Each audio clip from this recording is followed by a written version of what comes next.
Good morning আমার প্রিয় বন্ধুরা, সবাই কেমন আছো? আশা করি যে যেখানে আছো ভালো আছো, সুস্থ আছো। আমিও বেশ ভালো আছি। আজকে আবার একটা নতুন ব্লগ নিয়ে হাজির হয়ে গেলাম তোমাদের কাছে। আশা করব প্রত্যেক দিনের মতো আমার আজকের ব্লগটা তোমাদের খুব ভালো লাগবে, তাই ভিডিওটা না টেনে টেনে সম্পূর্ণ দেখার অনুরোধ রইল। এই যে দেখো বন্ধুরা, আজকের ব্লগটা আমি রান্না থেকে শুরু করেছি। তো আজকের আমি চিকেন রান্না করব। তো যাই হোক, যে সমস্ত বন্ধুরা ভিডিওটা দেখছো একটা লাইক দিয়ে ভিডিওটা কন্টিনিউ করো।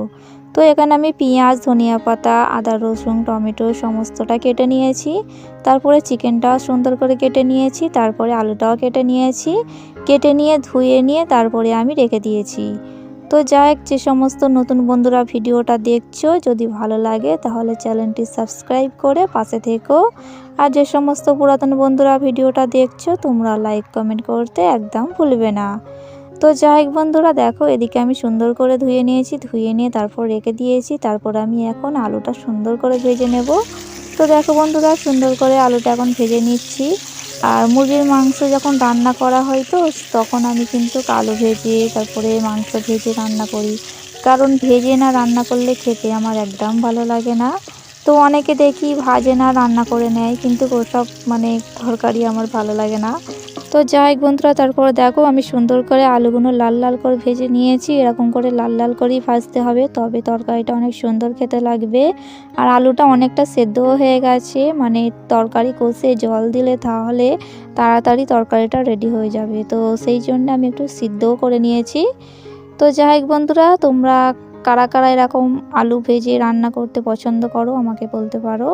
তো দেখো বন্ধুরা, এখানে আমি সব রকম মশলাটা দিয়েছি। এখানে দিয়েছি পেঁয়াজ, দিয়েছি টমেটো, দিয়েছি তারপরে ধনিয়া পাতা দিয়েছি, তারপরে নুন দিয়েছি, ঝালের গুঁড়া, হলুদের গুঁড়া, তেল। তো যে সমস্ত জিনিসগুলো দিতে হয় আমি সব রকম দিয়েছি। তো গরম মশলাটাও দিয়ে দিয়েছিলাম। তো দিয়ে তারপর আমি যে আলুটা ভেজেছিলাম ওটাই দিলাম। দিয়ে তারপর এখন সুন্দর করে কষছি। তো দেখো বন্ধুরা, তরকারির কালারটা অনেক সুন্দর এসছে, তাই না? আমি কিন্তু কীরকম ঝাল মশলা একটু কড়া খেতে বেশি পছন্দ করি। তো দেখো বন্ধুরা, এখন আমি সুন্দর করে মুরগির মাংসটাও দিয়ে দিয়েছি। দিয়ে এখন সুন্দর করে কষছি। আর এই তরকারিটা তোমরা দেখেই বুঝতে পারছো যে কতটা টেস্টি হবে। তো আমার হাতের তরকারি মুরগির মাংস না আমার বোন অনেক পছন্দ করে।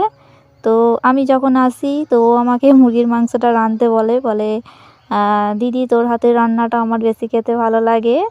তো যাই হোক বন্ধুরা, দেখো সুন্দর করে আমি এখন কষে নিচ্ছি। কষে নিয়ে তারপর আমি জলটা দিয়ে দেব।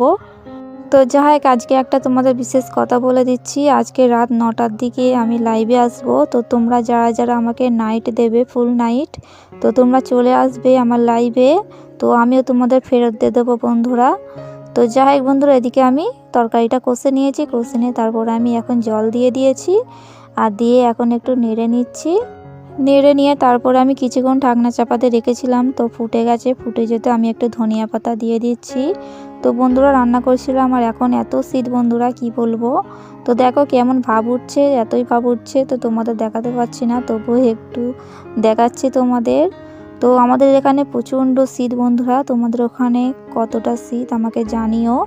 তো দেখো বন্ধুরা, এখন সুন্দর করে তরকারিটা ফুটছে। আর ফুটে গেলে তারপরে কিছুক্ষণ পরে আমি তরকারিটা নামিয়ে নেব। তো দেখো বন্ধুরা, তারপরে এই যে ফাইনাল রেজাল্ট, তরকারিটা দেখো কত সুন্দর কালার এসেছে, তাই না? তো যাই হোক বন্ধুরা, আজকের ভিডিওটা তোমাদের কেমন লাগলো কমেন্ট করে জানিও। আর যে সমস্ত বন্ধুরা আমার ভিডিওটা দেখলে তোমাদের অসংখ্য ধন্যবাদ আমার ভিডিওটা দেখার জন্য। তো তারপর দেখো বন্ধুরা, আমরা সব খেতে বসে গিয়েছি। তো তোমাদের শুধু তরকারিটাই দেখাচ্ছি। তো যাই হোক বন্ধুরা, আজকের ভিডিওটা আমি এখানেই শেষ করেছি। তো তোমরা সবাই ভালো থেকো, সুস্থ থেকো, সবাই নিজের খেয়াল রেখো। দেখা হবে আবার একটা নতুন ব্লগে। তো তোমরা সবাই ভালো থেকো। টাটা বন্ধুরা, সবাই ভালো থেকো, সুস্থ থেকো।